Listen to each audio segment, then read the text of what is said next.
Ladies and gentlemen, welcome to Punk Rock Review, home of a bunch of opinionated crap you don't care about, also the home of the feedback you provide that we don't care about, keeps us on an even playing field, and we like that. Real quick shout out to our sponsor. Nope, no sponsors here. Feel bad and give us money. Anyhow, let's put up our broken credentials that are broken because it doesn't light up anymore because it broke. If only we had a sponsor that could take care of all this high stakes equipment we have here to bring about this highly production implemented show to all ones of our fans. Hi, Mom.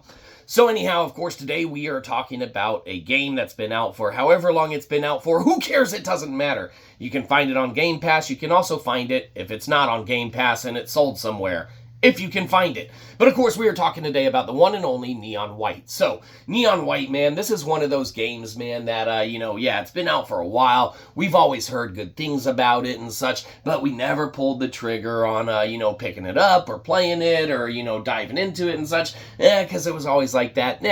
Maybe later, maybe on a sale, maybe on a deep sale. We got a backlog, man. We got a plethora of games and such to still go through, man, as most, folks who are professional gamers do. And, Neon White just never made the list. However, effing Game Pass, man. Game Pass drops Neon White on there, and lo and behold, man, it is a great time to run through that game and just have some good fun with it. We will say we are glad that we waited until Game Pass and such, because we don't know if we'll ever take the time to fully realize to completion this game, man, as far as beating everything and checking it out and such, because, it's just kind of one of those, for us, games that we might pick up for a little bit here, might do a level or something here or there, but, it's really not going to have that draw to keep us playing it night after night, man. We'd rather go back to, a round or two of Overwatch, or playing, another level in Mafia, or, whatever we're playing at the time and such, right?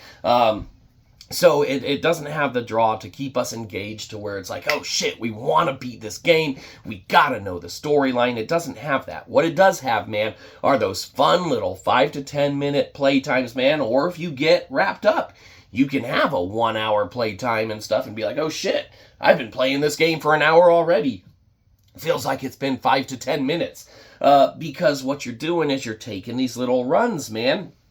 Shooting these little bad bastards, using your little cards that you get and that have, a drop ability and a regular ability and stuff. There really is just a lot of great stuff, man, that this game does and implements, man, as far as getting from point A to point B, and destroy anything that's, bad that's in the way kind of things, man. Yeah, the navigation is good. The controls are tight for, the we don't want to say like cell shaded, but, it's kind of got that kind of game look to it and whatnot.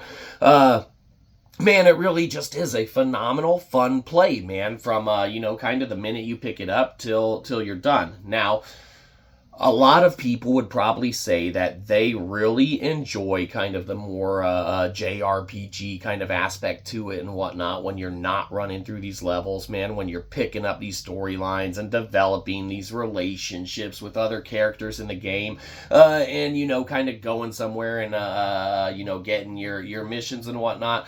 A lot of people may really actually enjoy that part and aspect of it. However, for us personally, man, in a game like this, that's actually one of our least favorite aspects of it. And it's probably a very unpopular take, as that's probably one of the driving factors that gets a lot of people to kind of pick this one up and play it and stuff. It's like, okay, there's so much more to it. It's not just a run from point A to point B, get to the exit of the level, and shoot any bad guys in between while collecting these cards that you can, use one of two ways. That's the game. But this other JRPG aspect of it and whatnot really fleshes out, man, the environment and some of the story aspect and everything like that.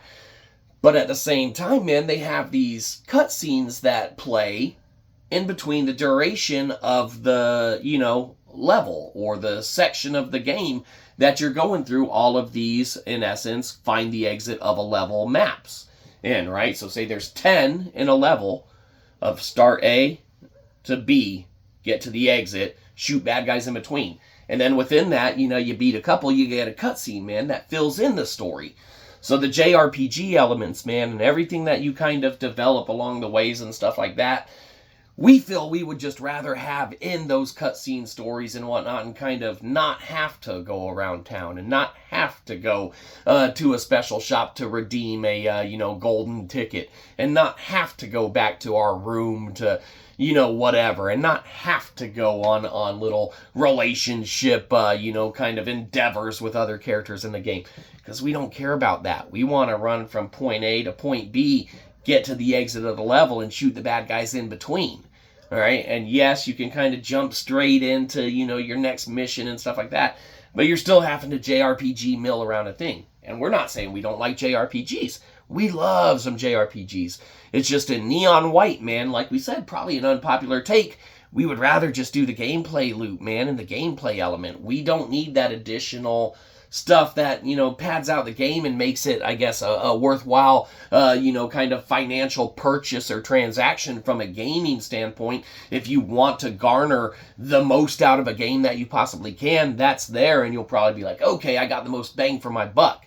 But if we had purchased into a game like this and it wasn't on Game Pass, we would probably be a little kind of dissatisfied and be like, man, we're never going to really beat this game, just because we know we're not going to.